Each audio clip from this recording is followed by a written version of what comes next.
Oi, gente, vamos gravar mais um trechinho sobre esse livro que fala sobre a história da depressão, né? Do médico, professor Dr. Taki Kordás. Então, a gente está no segundo capítulo que fala sobre a Idade Média. Vocês sabem que a Idade Média aconteceu muita coisa, e teve muita coisa também a ver com essa questão da medicina, de caçar as bruxas. Então, vamos lá. Deus, o diabo e o médico. A queda do Império Romano do Ocidente, em 476 d.C., marca o fim da Antiguidade e inicia o período conhecido como Idade Média. Enquanto o Império Romano desaparecia sob uma verdadeira matilha enfurecida de godos, visigodos, germanos, burgúndios, alamanos, francos, entre outros, Constantinopla, ou Bizâncio, elevada à capital por Constantino no dia 11 de maio de 330, mantém-se como o único referencial da cultura cristã. Como consequência, durante praticamente toda a primeira metade da Idade Média, há um abandono dos textos clássicos e um consequente esquecimento do pensamento greco-romano sobre a ciência, a medicina e, por extensão, das primeiras ideias psiquiátricas. Os estudiosos eram raros, assim como os textos, e a simples alfabetização era penosa no mundo onde a organização dos estados era ainda rudimentar. Da mesma forma, o primado absoluto da fé cristã desestimulava qualquer estudo não relacionado às escrituras. Afinal, tudo estava aí, diziam. É certo que os monges, particularmente os dominicanos e os franciscanos, estudavam medicina em seus monastérios e tentavam manter a tradição e o conhecimento médico da antiguidade.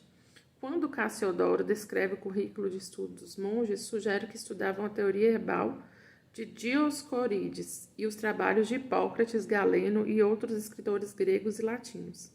Isso não significa que os monges desejassem ser médicos.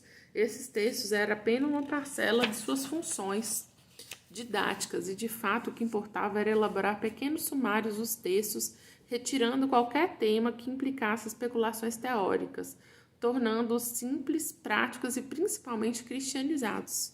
Então, eles alteravam o conhecimento científico para ficar menos técnico, né? Thiers, citando o estudo de Penélope Dobbe sobre a loucura na Idade Média, considera o título do estudo Filhos de Nabucodonosor o mais adequado para retratar a época.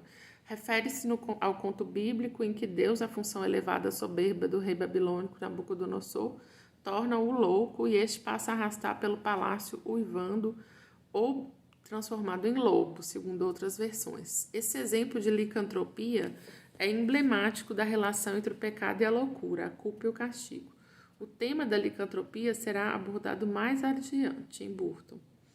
Bem, mas quanto à questão das complicações monásticas, talvez pouco ficasse do original, apenas o suficiente para oferecer um atendimento mais piedoso do que técnico a pobres camponeses, viajantes e peregrinos que eventualmente visitassem o monastério.